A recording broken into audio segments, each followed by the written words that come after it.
wonder if I should say something.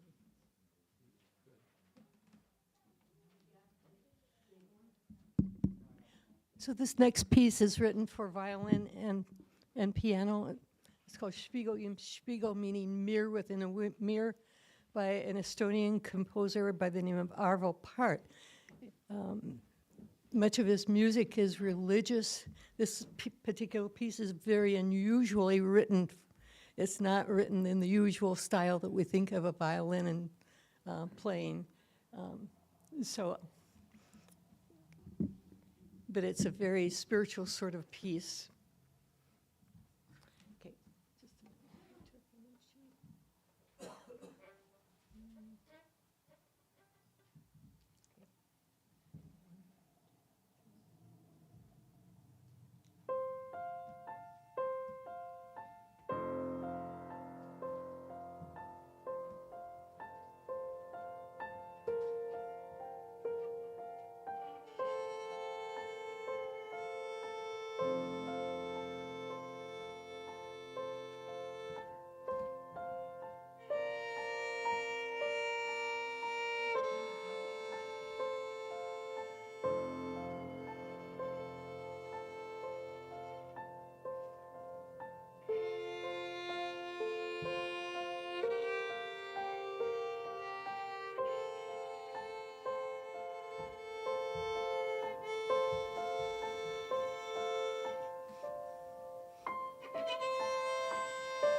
Thank you so much, Carol and Ellen. That's beautiful and moving piece. Good morning, everyone. Welcome. Glad to see you here. My name's Jeannie Fredvig. I'm a member here. And really happy to be together, each one of us this morning. You're welcome here regardless of where you come from or where you've been, what your beliefs are. We welcome you and affirm you here. I'd like to call your attention to the announcements. They're on the insert in your bulletin. If you'd like to take a look at those, it'll let you know what's going on and what we're doing in this coming week, what we have planned. On the back of your bulletin, there's a list of our UU principles that we use as guidelines for ourselves. The message this morning in our service this morning is particularly highlighting our spiritual principle number 2, justice, equity, and compassion in human relations. Are there any other announcements anyone has to share?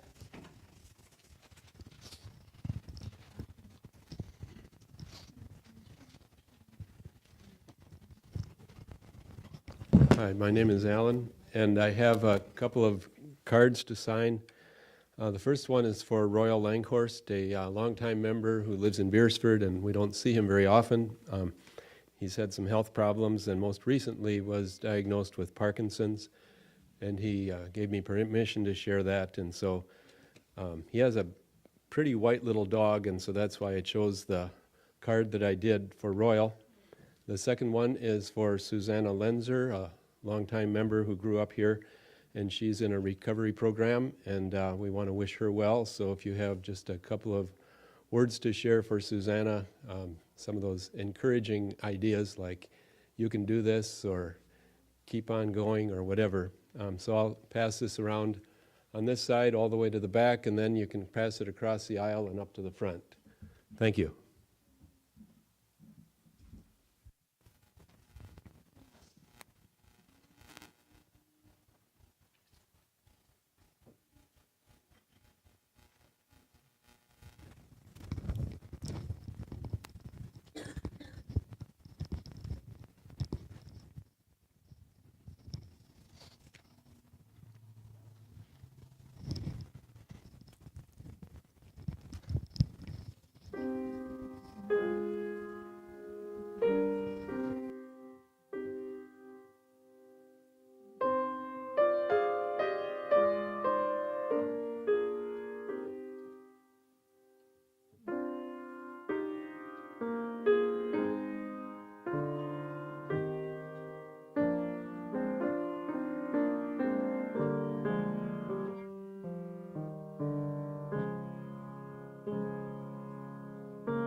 Thank you. I'd like to ask Mark Beveridge to come and light the chalice. While he does, I'll share a few words from Albert Schweitzer.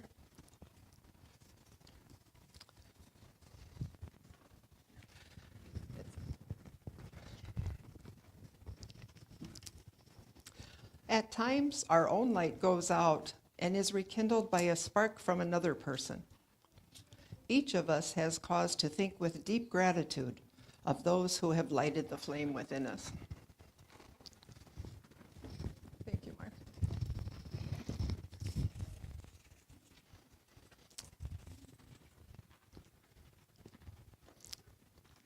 And then we have a reading we can share together. It's number 546 in the hymnal. It's called To Free the Heart. Opening song. Oh, I'm sorry. Excuse me, we'll do the song first. It's number 123, Spirit of Life.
And now we can share a reading together. It's number 546, To Free the Heart by Francis Anderson.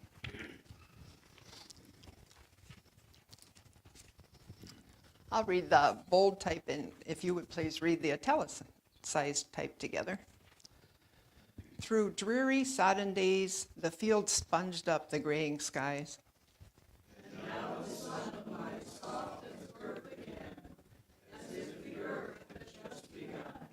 And blossoms on the vines, designed in spring, come out to sing again.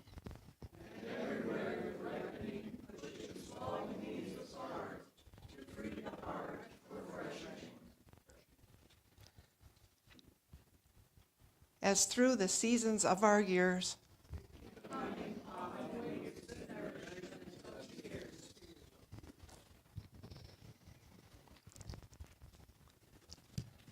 now we have a story time for all ages.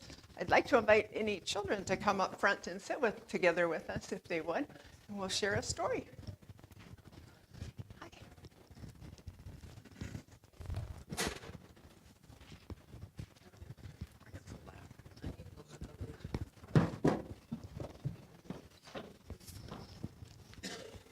Oh, sorry, maybe I should put you out here. Well, thank you so much.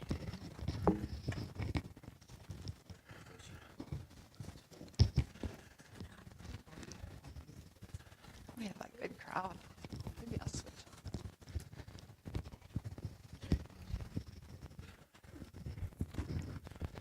My story was going to kind of depend on your ages, so I'll go for this one. But the grown-ups today are going to be talking about respect, and that's something I know you guys hear all the time. Respect yourselves, respect your elders, respect your belongings, and so I know you hear that word a lot. But we just want to talk a little bit about what that means. And one part of respect is manners. I know you've all heard of manners and know what they are. You know, common things like please and thank you. And some things, mostly manners, are just common sense. There are some kind of funny rules we learn as we grow that are kind of picky, and even I still learn new manners, you know, which, oh, don't have candles in your home that haven't been lit when you have company. I mean, I'm not sure why. Things like that. But most manners are just based on how you treat other people and showing concern and care for other people and thinking how they might feel and what they might want. So this Della Ephron is written, Delia has written a funny book about manners. She's joking quite a bit, but she's sharing information, and she does it in kind of a funny way to teach about. So I thought, and this is from the library where I get all the best books. And so she has some quizzes about manners, and she's meant to be a little silly and funny, so I'll see if you can answer some of her questions. She says, complete the following sentences correctly. Aunt Delia takes you, your sister Clover, and your cousin Matt to the playground. All your friends are there. Your aunt sits down on the bench while you play freeze tag, and pretty soon Katie comes over. When she says, can I play too, you, now here's 3 choices. 1, pretend like you didn't hear her. 2, chant, skedaddle, bobattle, take your cooties to Seattle. Number 3, say, next game, you're it. What do you think? What? Pretend you didn't hear, say, skedaddle, bobattle, take your cooties to Seattle, or say, next game, you're it. Thank you, yeah, sure, yeah, thank you. And then as Katie starts crying, that makes you feel bad. So you say 3 choices again. Shut up, only babies cry. Or you shout, hey everyone, look, Katie's crying. Or 3, put your arm around her while Matt goes to get Aunt Delia. Any guesses? Thank you, yeah. All right. So after Aunt Delia washes off Katie's knee, she buys everyone a Mr. Softee ice cream. While you ask for vanilla with rainbow sprinkles, Katie orders chocolate with a chocolate dip. But you, and here's some more choices, tell her that she has to have sprinkles because you say so, because it's your aunt that's paying. Number 2, give her a lick of yours when she gives you one of hers. Number 3, eat so fast you get a freeze attack in your brain. Thank you, yes. Gotta share, and that's part of manners. And then, this is an important one. You finish your ice cream, and to keep the playground clean, you 1, throw the napkin in the garbage can. 2, ask Aunt Delia to vacuum the beach. Number 3, bury the napkin in the sandbox. Good, yeah, 1, thank you. That was 3. All right. Now Todd comes over. Can I play too? He asks. Well, you're about to say yes when Katie whispers, not Todd, he's creepy. So instead you say, oh, sorry, Todd, no creeps allowed. Tell Katie that you like Todd and you think if she plays with him, she'll like him too. Or 3, make fun of Todd's flat head so then Katie will like you more. Good, thank you. Yeah, number 2.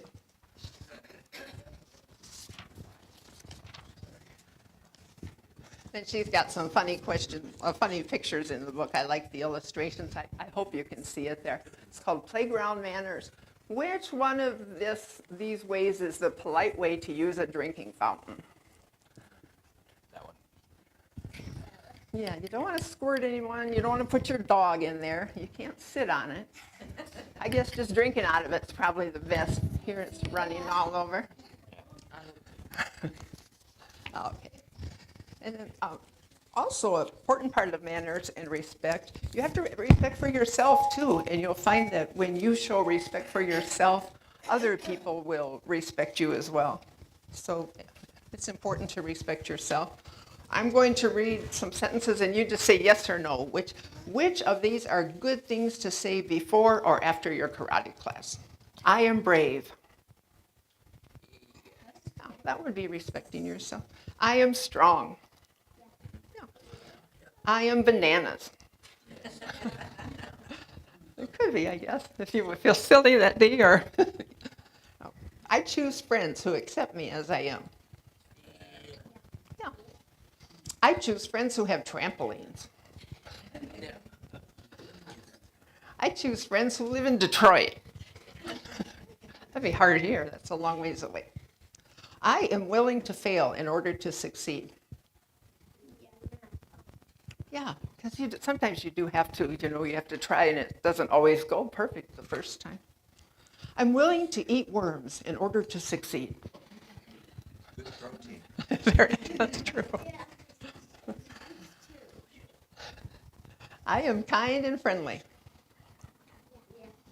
I choose to be a good person.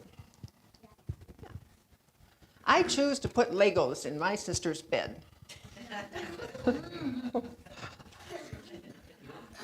I choose to be a walrus. Well, thank you. That's just something, she's being silly, but manners are important, and that's the way that we show other people that we care how they think and how they feel, and that we understand them. And I appreciate you, and thank you all for coming up to share story time.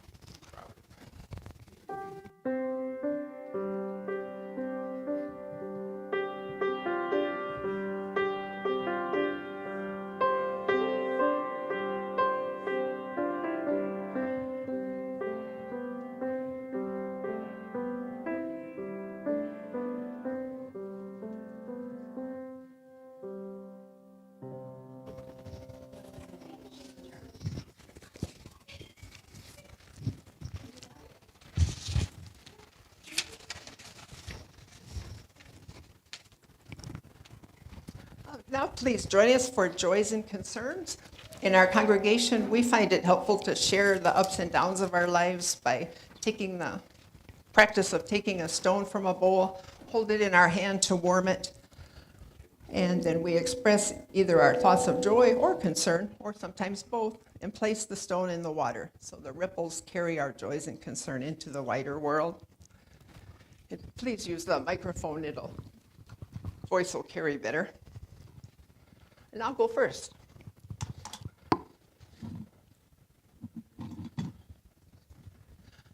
I was just really delighted to come in this morning and see the Tropicana roses and other flowers. They just lifted me, and I'm very grateful for them.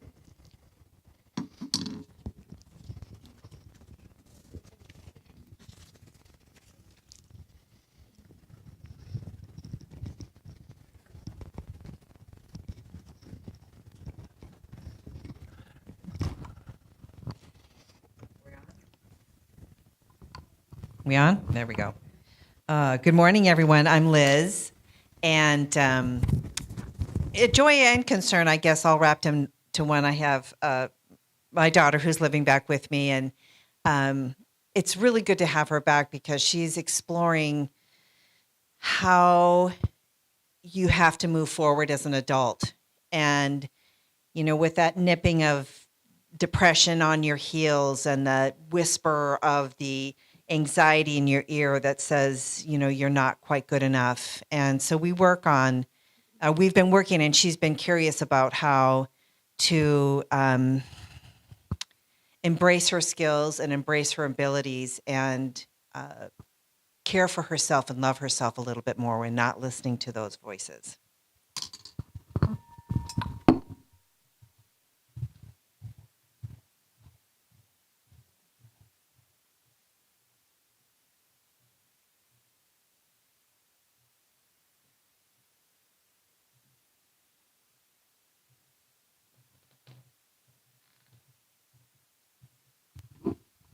Hello, I'm Janet, and I just wanted to put one in for the joy of music.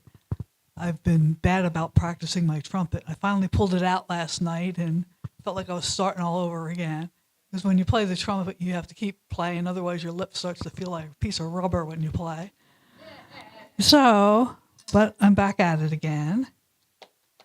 And also, the joy of losing weight and finding clothes in the attic that fit me, that I haven't been able to wear for a while. That's kind of fun. Yesterday I was like, boy, do I have any shorts that fit me since it got up in the 80s yesterday? And the ones that I bought last summer didn't fit me. And then I went and just raided Scott's stash of shorts, and by golly, his shorts fit me. So that was pretty nice.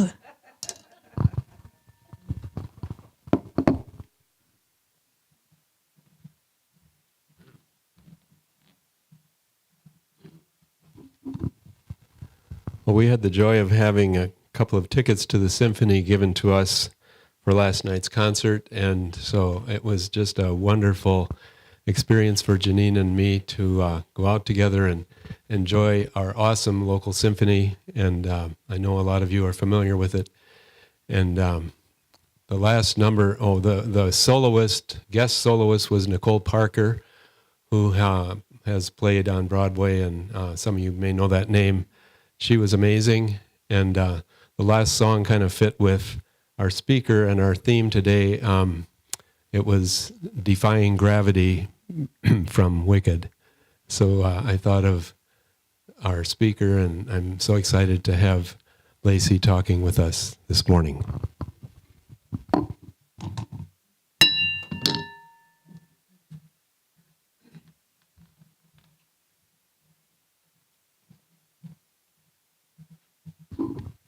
I remember how this works. Hi, guys. I'm Allison. I'm a former member, still friend of All Souls, and just a joy of being able to visit you guys and to support our friend Lacey. There's always a little bit of sorrow first in finding a different spiritual home that aligns a little better, but then a joy in being able to visit again.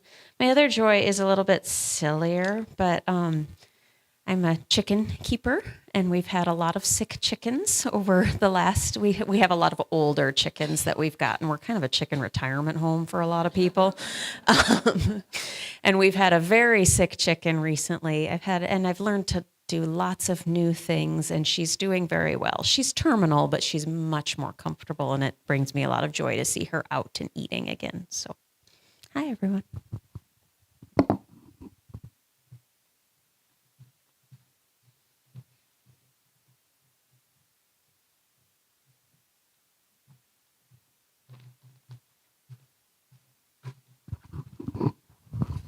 Hi, I'm Scott.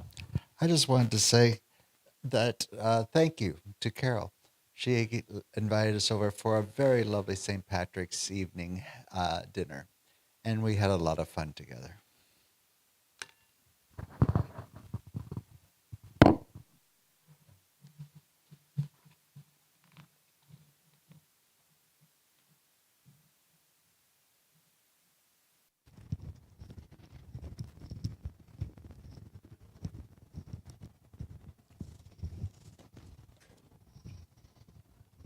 Thank you for sharing your joys and concerns. We think of everyone's, peace of mind and celebrate new talents and new clothes and healthier animals with all of you. And we do have one last stone for any of the unvoiced joys and concerns that we all have in our hearts.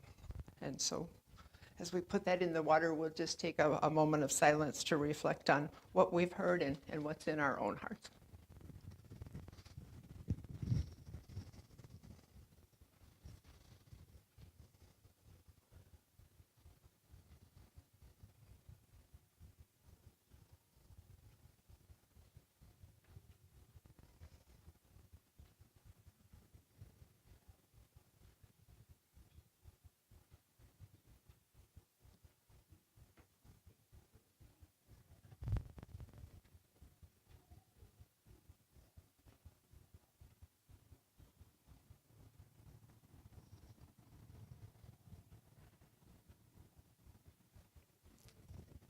Thanks, everyone. And now we can share a second reading. It's in the hymnal. It's number 589 by the pupils of Lincoln School, but not our Lincoln School. At least I don't think it's our Lincoln School.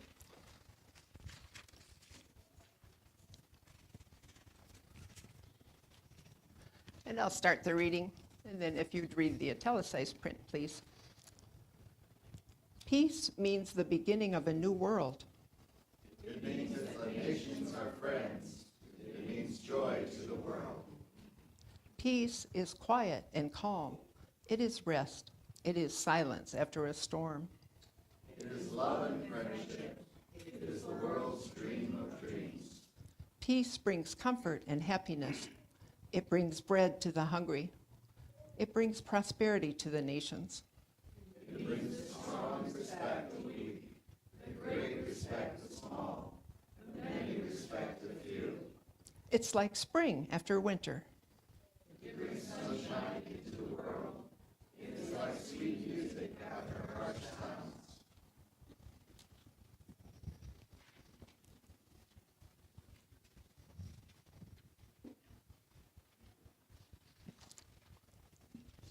And we have another song we'd like to sing together, number 333.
We have to try those new ones sometimes. I'm really pleased to welcome our speaker this morning, Lacey Louwagie. She's a freelance writer and editor, a book lover and book reviewer. I looked a little online, and she has interesting essays and reviews. She's a social activist, and we're just fortunate to have her talking with us this morning.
I've got a paper copy, so if need be, we just won't have the visuals, but maybe we can make this happen. From here, yes.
And it's on the opposite side.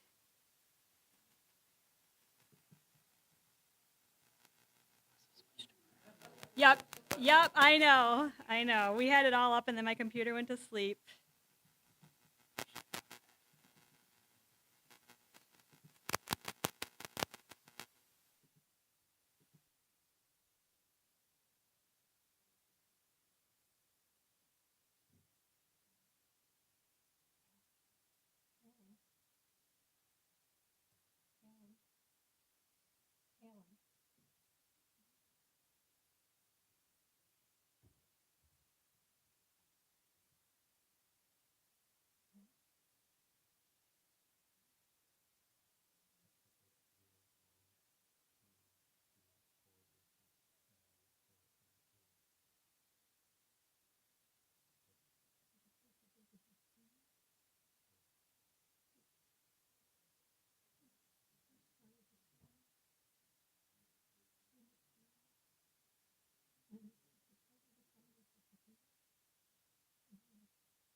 Hello? Can you hear me now? Okay. So thank you for your patience. I knew that technology was going to be the biggest stressor because I have a new computer, a program that crashes frequently, and then the added technology of a new screen. But we've got it figured out now. Luckily, I have my paper notes as a backup, so everything should be fine. Thank you for inviting me to talk here today. I'm going to be talking today about where the state of girlhood and womanhood kind of is right now in our country and where I hope we might be able to go with the help and concern of good people like yourself. I want to talk a little bit about my background, how I came to be interested in this work. I was raised by a feminist mom, so I kind of always grew up feeling that the voices of girls and women were important. I grew up, I had Barbie dolls, but I also had Strong Women paper dolls that my mom bought for me. And it was this book of women like Susan B. Anthony, Marie Curie, all these different women throughout history, and like they had these intricate clothes that you had to color and like this long bio. So you spend a lot of time thinking about those things when you have to color something that detailed. I went to a women's university, the College of St. Benedict, and women's universities tend to focus a little bit more on gender equity and some of those issues. And then I worked for New Moon Girl Media I have 7 to 20 years up here because I was on staff for 20 years there. And then, or for 7 years, excuse me, and then I did contract work for 13 more years. And this is really where a lot of my, really the foundation of a lot of my feminist thought came from. New Moon Girl Media produced a magazine for girls ages 8 to 14. And the magazine launched in 1992, and it was meant to be an alternative to other fashion magazines for teen girls. And New Moon Girl Media worked under a structure called Share the Power, which was really revolutionary at the time. And what that meant was that the adults who were on staff worked with girls in the target age group, ages 8 to 14, and we took their input in terms of what was important to put into the magazine. And the share the power aspect comes from basically acknowledging that the people with more power in the room, in this case the adults, were not necessarily the experts on everything or the experts on what it's like to be a girl in today's world. So share the power was the adults doing the things that the adults could do, working in the business world, getting the magazine out there, running the finances, all of that stuff. The girls were the experts on the experience of girlhood, so they were the ones who really drove the content of the magazine. And we would meet with them for a few hours every other week, so there was real girls involved in every step of the process. And while I was working there for 7 years, I was really immersed in the research about girls and women, and I was also really immersed in sort of analyzing our cultural messages that we send to girls and women, because the point of the magazine was to counteract some of those messages. But I thought, I haven't worked there for about 20 years since I was on staff. I better brush up and see what has changed. Maybe things have gotten better. Spoiler alert, they have not changed significantly in that time. After working at New Moon, I worked in libraries and legal news, so I still was very much steeped in an information culture. Information and data matter a lot to me. There's going to be a lot of data in this presentation, and also a little bit of opinion. Okay, I'm also a boy mom. This is the record scratch moment where you say, what does that have to do with anything? And I was convinced growing up that I was going to have girls. I was like, I have spent my whole professional life helping parents of girls figure out how to navigate this world with girls. And then I had a boy, and then I had another boy. And so as a boy mom, I started learning about the issues about how the culture we're growing up in affects boys and men. And learned that really a world that's bad for girls and women is also a world that's bad for boys and men. And so it is of my opinion, here's opinion, not data. I am of the opinion that the political situation we find ourselves in now is very much a failure of helping boys and men learn how to connect, and that it's a problem of isolation. So girls are good and really socialized to be more relational. That's something that girls and women are doing right. That's something that we need to be able to bring to boys and men as well and bring them into that. I'm also OWL certified, if you're familiar with that, the Our Whole Lives Sexuality curriculum. I'm certified to teach that to elementary students. And I have 45 years of experience of being female in our culture. You or someone you know may also be a girl or a woman. Okay, I'm curious. First thoughts that come to mind when you see these pictures. I heard something. Thoughtful, cute, yep. Pensive. To me, like, cute comes to mind for sure. And I just have these up there just to see, like, when you search little girl, what do you see? What's, like, the first image that pops into your mind? And these are some of the ones that came up. So there are two things that girls and women are most valued for in Western culture. Does anyone want to take a guess about what those things are? Child rearing. Okay, child rearing is one that someone put forward. What's the other? Appearance. Oh my gosh, you guys are so good. Looks. Caretaking, right? These are the two things that girls and women are really valued for. And I chose this photo because this really sort of accentuates it. We've got a little girl dressed up like a princess holding her doll. What do these two things have in common? Appearance and caretaking.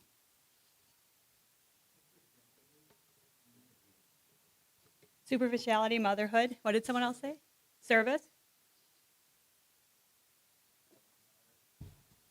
Yeah, they are other focused, right? It's about what can the girl or the woman do for you? How is she appealing to you? Because how someone looks is really about the looker more than the person who's being looked at, right? And caretaking is all about how does this person make me feel? How can she meet my needs?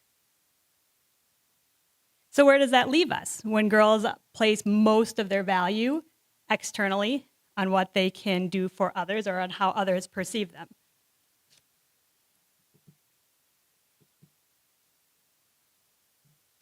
Now I'm going to flip forward in my paper notes to get myself caught up.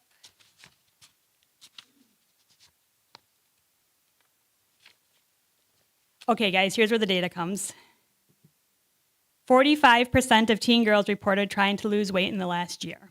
This is almost half of all teen girls. These are the numbers that unfortunately have not changed. We were very steeped in this when I was working for the magazine and looking at some of these things.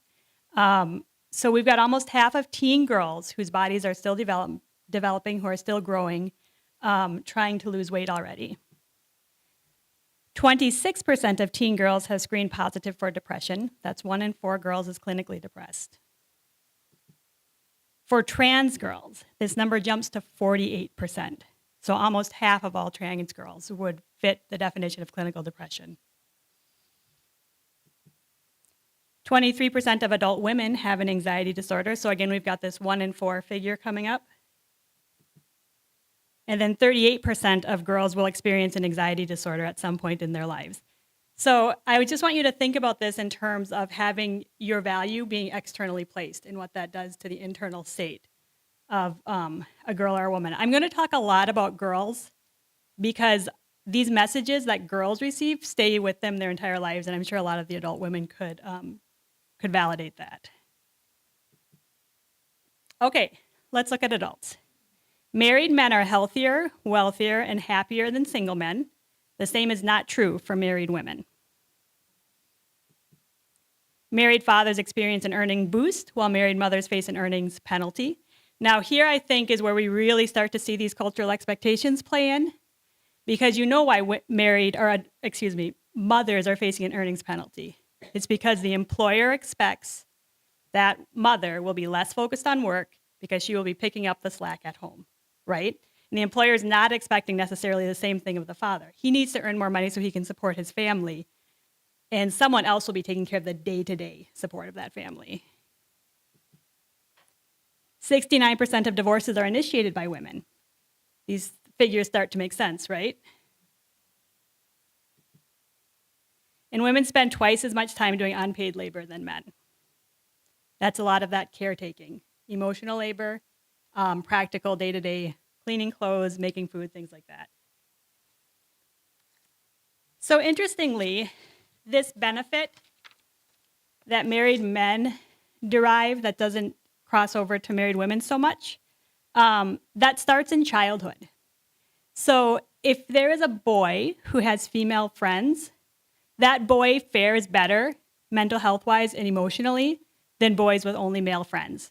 And the reason is because they have a friend who's asking them, hey, how are you doing? A friend who's remembering their birthday, things like that. When I started dating my husband, I was appalled that no one had made him a birthday cake since he lived at home. Like, I was 28 when I married my husband, or when I met my husband, excuse me. I had never gone a year without receiving a birthday cake. Didn't matter where I was living. Female coworkers made one for me, friends made one for me. Never had missed a birthday, but men are missing out on some of this caretaking when they're only spending time with other men. However, when girls have boyfriends, male friends, not romantic friends, they're not experiencing that same benefit. They're doing just as well if it's girls with only girlfriends. Okay, so this is we really need to work on some relational skills with boys and men. Okay, I'm so sorry to show this graph, but I have to. Question, is it getting better? You can see these are rates of depression amongst teen girls. We can see the black line is girls. You can see how it's rising steeply, especially between 2010 and 2020. Down below, we've got teen boys, the dotted line, also rising, right? What's bad for girls, bad for boys. What's interesting about these figures is that the girls have had a 145% increase in depression since 2010. The boys, while their numbers are much lower overall, have had a 161% increase in depression. So their rates are actually rising up. Thank you. So their rates are actually rising more quickly. You guys saw the charts. I'm going to keep talking about it. Than the rates of girls, but because their overall numbers started as lower, the overall numbers of girls facing depression are still a lot higher. That chart is from a book called The Anxious Generation by Jonathan Haidt. He looks specifically at smartphone usage and screen usage among teen girls and teen boys, and argues that this is largely responsible for a lot of that depression. Looks like my husband's doing tech support back there, so I'm just going to keep talking. And what's interesting about this is that when I was working in magazines, there was very clear research that showed that girls suffered a lower self-esteem, had more negative thoughts about themselves after they had looked at fashion magazines, right? Now girls don't look at fashion magazines so much, so that should be a good thing, right? Well, now girls are looking at social media, at filtered pictures, all the time, 24/7. They've got this comparison, and girls are wired to compare. And the reason they're wired to compare is because they're taught to be very relational. Fitting into their peer group is really, really important. So now their peer group isn't just the other girls at school, it's people all over the world who spend hours perfecting these images that they're putting on. And this is what girls are now comparing themselves to. Cool. I love the Connors.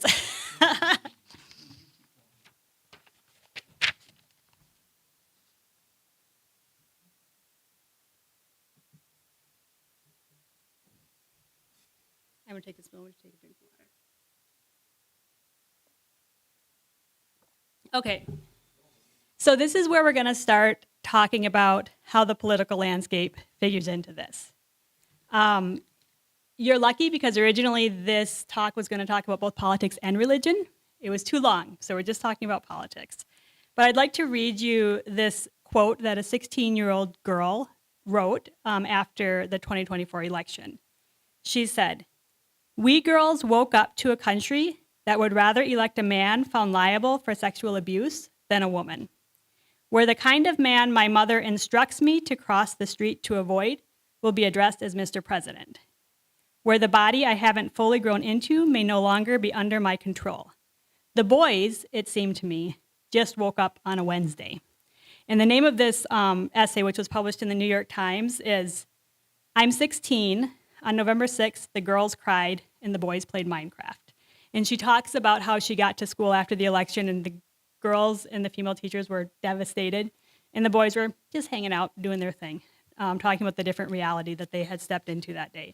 I have the complete essay if anyone's interested in reading it. And I have a handout that has some of the sources that I cite if you want to look into these things more deeply. So in terms of the tone of what's happening politically, we all remember the Access Hollywood tape, right, from 2016. As we've seen, that was only the beginning. President Trump has referred to women as fat pigs, dogs, bimbos, and slobs. So if we want to talk about building a culture of respect, this is what's coming out of the mouth of the most powerful person possibly in the world, certainly in the nation. Trump has opined that sexual assault is inevitable when you put men and women together in the military. Now, when we talk about what's good for girls, what's good for women, what's good for boys, good for men, what does this opinion say about what we think about boys and men? It's inevitable that when you put boys and men with women and girls in the military, there's going to be sexual assault. Sexual assault. President Trump is of the opinion that it's inevitable. This is just what happens when you put men and women together. Oh, look at that. Thank you, Ivan.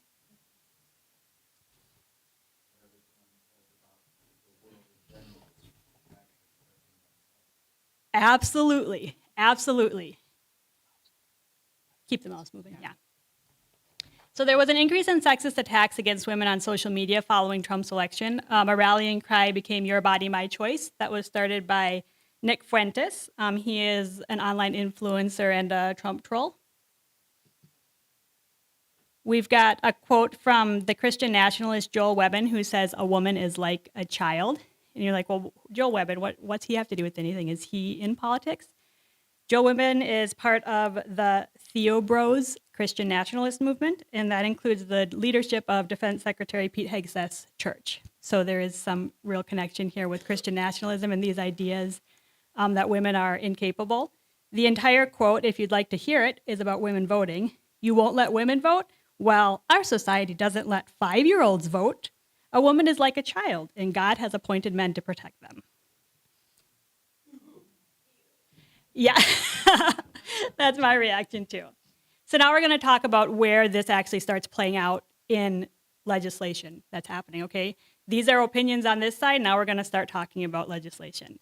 The SAVE Act, which is currently being debated in the Senate right now, would make it harder for married women to vote. I don't know whether you guys have been following this, but basically the SAVE Act requires you to show proof of citizenship with a photo ID that matches the name on your birth certificate. We know what happens when a lot of women get married. A lot of them change their names.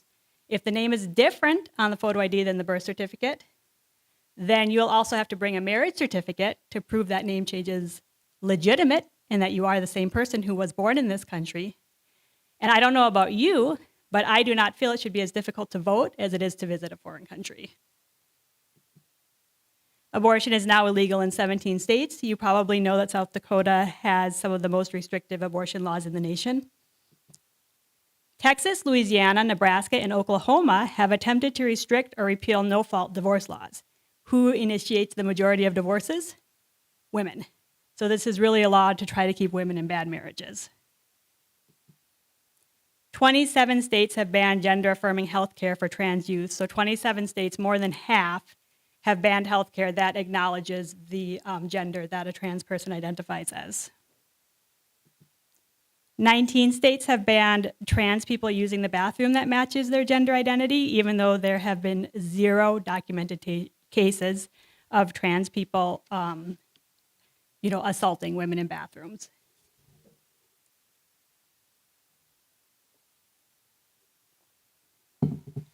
I've got another piece of horrible legislation out of Kansas. I don't know how many of you heard about this because it's just a one single state thing.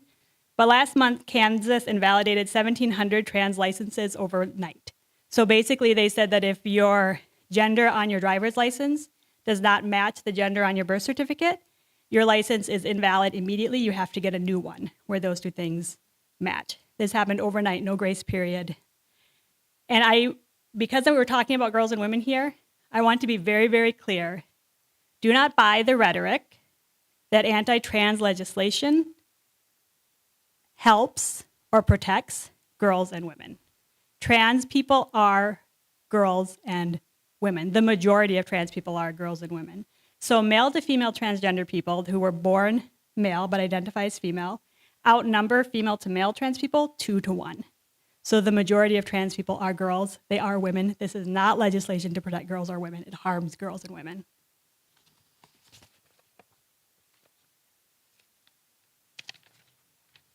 Okay, so now that I gave you all that super depressing stuff, what can we do, right? Because we are a group of people who cares about these issues. We are a group of people who wants to make change. And that's really how change happens, is when a group of concerned people starts acting together and changing the culture. Pay attention to the language that you use around women, and especially girls. It's really, really, really sort of habitual for us to compliment how women and girls look. See if you can start changing the tone of your compliments to compliment who she is. An example of this is even if you say to a girl or a woman, "I really like that dress," you are actually complimenting her taste and not the way she looks. That's why that's different than saying, "You look so pretty today," right? Compliment something that is within their agency, that says something about their personality and who they actually are, rather than just the presentation that you see, what you see. Notice and elevate the often invisible work that girls and women do. So I want you to think about who makes bars for funerals, who washed your clothes today, who organizes birthday parties, who sends out condolences when someone dies. This is all relational and practical work that a lot of women do that's invisible and goes unacknowledged. Do not discourage relational and caretaking behaviors. We actually know that relationships are what make life worthwhile. Relationships are really the key to happiness. It's not career, it's not money, it's the quality of your relationships. So we don't want to discourage girls from being these good relationship keepers. What we want to do is shift the burden so that they're receiving as much as they're giving in those situations. And we want to encourage boys and men to do more of this. Don't make assumptions. Let girls and women tell you who they are, especially if they are trans, non-binary, or gender non-conforming. It's never our place to tell someone who she is or to project what we believe about girls or women. It's always their place to tell us who they are. And that kind of goes back to the share the power too, especially when you're talking about someone who is in a marginalized group. They are the expert of their experience. Trust girls and women to be experts on their own experience. Let them make their own healthcare decisions. I think everyone knows what this is code for, so I won't go into that.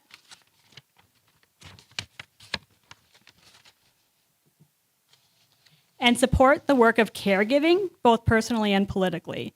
Now, what this means is that if there is someone at home who's doing the majority of the caregiving work, pick up some of the slack at home if you can. And that's not just to call out, this is not just calling out boys and men, because even in families that are primarily female, like mine was, I had 2 sisters, mom, my dad was the only male in the family, there's usually someone who is taking on the majority of that work. So if you know that there's one person in the family, often the oldest sister or the mother, taking on the majority of that work, see what you can do to step up or acknowledge that it's happening. Thank you for doing this. I would like there to be more support for the work of caregiving politically as well. And what that means in the political realm is things like paid parental leave, better pay for teachers, better pay for CNAs, stipends for caregivers who are caring for dependent adults or children. Caregiving is really a societal concern. The people in our society who are not able to care for themselves or who need assistance caring for themselves, the majority of that work is falling on women, and it is not a woman's problem. It's not a personal concern, like you need to figure out how to take care of people in your own family. This is a societal issue. We all need to be taking care of each other. Okay, so if we can do this, if we can pull together and we can actually successfully do better at supporting girls and women in our culture. Girls who have completed at least a high school education have healthier children.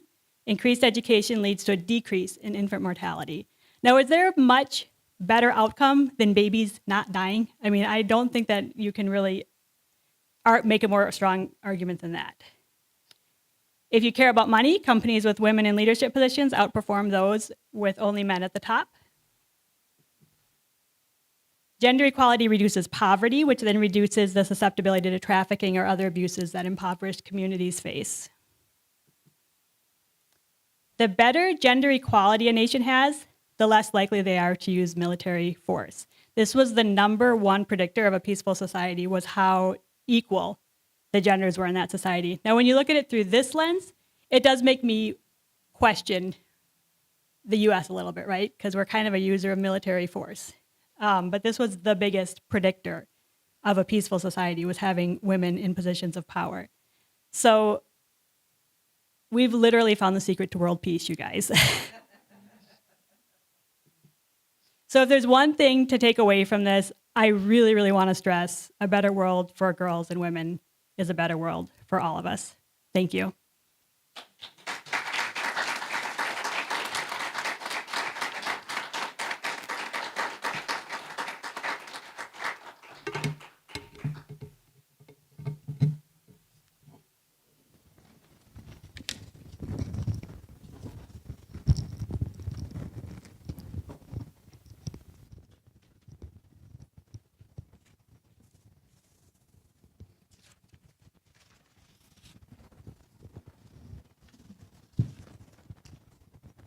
Thank you so much, Lacey.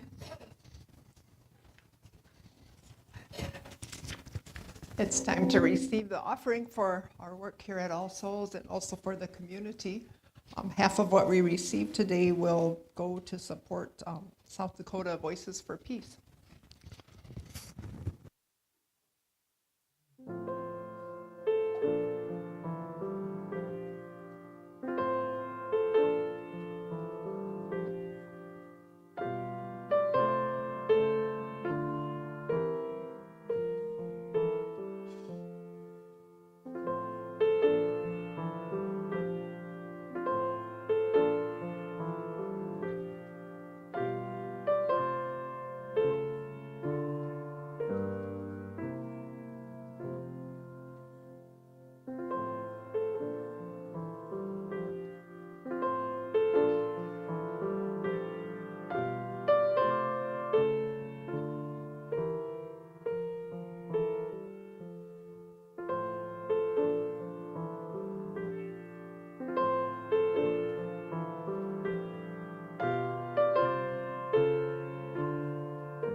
And if we can read together our words to receive the offering. We give these gifts freely. We receive these gifts gratefully. We dedicate these gifts to the work of our congregation, serving human wholeness, caring for our planet, upholding religious freedom, welcoming the stranger, loving one another.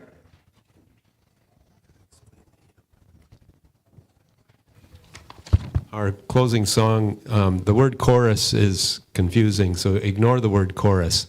We just sing through line by line all the way to the end.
And then our final reading this morning is number 602. It's a shared reading again. I'll read the bold print if you'd please read the italics. If there is to be peace in the world, if there is to be peace in the nations, if there is to be peace in the cities, if there is to be peace between neighbors, if there is to be peace in the home,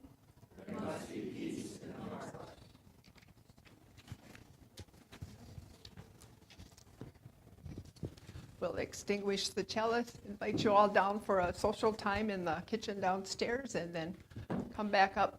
Is it at 11 for circle discussion? 11:20, thank you.